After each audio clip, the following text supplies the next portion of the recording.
ঘরে খাইয়ে কোনো কাজ পাচ্ছি না, বাড়ি বসে আছি। আর তুমি তো জানো আমি একটু ঘোরার বেশি পোকা। টাইম দেখাচ্ছে, টাইমটা দেখো। তো বললাম চলো আমাকে ঘোরা আসি, তো তোমরাও আসো।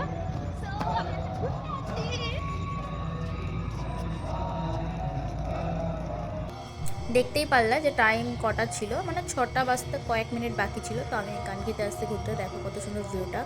আর আমি যখন মানে মন্দিরে ঢুকলাম তখন আরতি চলছিল, তো আমি ভাবলাম যে সিঁড়িতে উঠবো, একটা ভিডিও ক্লিক নেবো, কিন্তু করতে পারিনি। তো তাই ভাবলাম ভিতরে ছোট্ট একটা ক্লিক নিয়ে তোমাদের দেখাচ্ছি। আমাদের একটা জিনিস বলি, আমি আজকে কানকি ঘুরতে, ঠিক আছে, সবই ঠিক আছে, আমি ঘুরতে আসছি, কিছু খেতে আসলাম, সবই ঠিক আছে। কিন্তু এই মন্দিরে একটা জিনিস বোঝা উচিত ছিল, এই মন্দিরে সব রকমের মানুষ আছে, তাই না?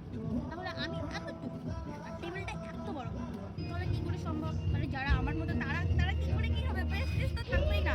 যেমন কি আমাকে দেখো আর এই টেবিলটা দেখো, তোমরা দেখো টেবিলটা এত বড় আর আমি এতটুকু। না অন্যায় না? তাহলে আমি বলবো আমাদের মতো মেয়েদের জন্য এতটুকু টেবিল বানাও, দয়া করে এতটুকু বানাও। আমাকে দেখো তো, এতটুকু টেবিলটা এতটুকু, এটা কি ঠিক? তো আমি আর কি বলবো,